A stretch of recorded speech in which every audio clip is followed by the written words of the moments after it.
নমস্কার বন্ধুরা, এসে গেছি আবারও আপনাদের কাছে শীতকালের নতুন একটি রেসিপি নিয়ে, যেটি হচ্ছে বাড়িতে তৈরি স্টিম মোমো। দেখে নেওয়া যাক কী কী লাগছে। সর্বপ্রথম আমি এখানে উপকরণগুলো যেটা নিয়েছি তার মধ্যে হচ্ছে 2 কাপ মতন ময়দা মাখা, এর সাথে বাঁধাকপি কুচি, চিকেন কিমা, পেঁয়াজ পাতা, রসুন পাতা, পেঁয়াজ কুচি, নুন, চিনি, রসুন কুচি, গোলমরিচ গুঁড়ো, মাখন। একটি পাত্রের মধ্যে প্রথমে বাঁধাকপি কুচি, পেঁয়াজ রসুন পাতা কুচি, পেঁয়াজ কুচি ভালো করে ঢেলে নেব। তার সাথে দেব কিমাটা, চিকেন কিমা। তারপর এখানে দিয়ে দেব রসুন কুচি,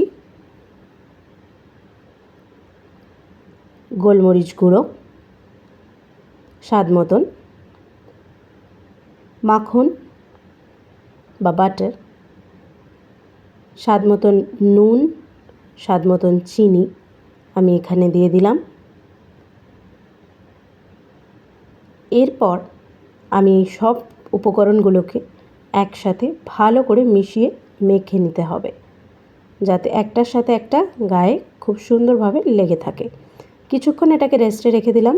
মেখে নেওয়া ময়দাটিকে প্রথমে ভালোভাবে রোল করে নিয়ে চাকুর সাহায্যে সমানভাবে এগুলোকে কেটে লেচি তৈরি করতে হবে। খুব বেশি বড় লেচি হবে না, ছোট ছোট লেচি হবে। তারপর সেগুলোকে ভালো মতন পাকিয়ে নিয়ে গোল করে আমি একদম ডাস্টেড ময়দার সাথে বেলে ফেলতে হবে। দেখুন এখানে আমি প্রতিটা লেচি কি সুন্দরভাবে করে নিয়ে ডাস্টেড ময়দা ওপর দিয়ে ছড়িয়ে গোল গোল করে বেলে নেব। খুব বেশি বড় করব না, লুচির মতন বা লুচির থেকে একটু ছোট হলেই হবে। এরপর মেখে রাখা পুরটি এটার মধ্যে দিয়ে আমি এখানে আপনাদেরকে 3 ধরনের পদ্ধতিতে মোমো শেপ দেওয়া দেখিয়েছি, ভালো করে দেখে নিন। আমি 3 রকম পদ্ধতি দেখিয়েছি, কিন্তু আপনারা আপনাদের পছন্দ মতন শেপ এটাকে দিতে পারেন। মোমো মুড়বার ক্ষেত্রে একটা জিনিস খুব সাবধানতায় আমাদেরকে করতে হবে, পুরটা যেন আমরা বেশি না নিয়ে ফেলি, কোনোভাবে যেন পুরটি বেরিয়ে না থাকে, সিল্ড যেন থাকে, না হলে মোমো যখন স্টিমে বসাবো তখন কিন্তু ফেটে যেতে পারে। আপনারা আপনাদের পছন্দ মতন যে কোনো একটি শেপ দিতে পারেন, ছোট বড় যে কোনোভাবে আপনারা এটাকে করতে পারেন। আমি যেই 3টে পারি সেই 3টে আপনাদের সাথে শেয়ার করলাম। আমার না একটা কথা খুব বলতে ইচ্ছা করে যতবারই আমি মোমো বানাই। আমরা যেরকম পৌষ সংক্রান্তি, এই যে পৌষ সংক্রান্তি গেল, আমরা যেমনি পিঠে বানাই, আমার জানি কেন মোমোটাকে দেখলে সবসময় মনে হয় চিকেনের পিঠে।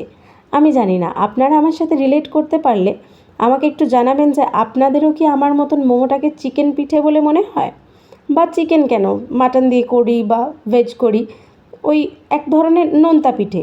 আমার এটাই মনে হয়। আপনাদের কার কী বক্তব্য আমাকে কমেন্ট সেকশনে নিশ্চয়ই জানাবেন।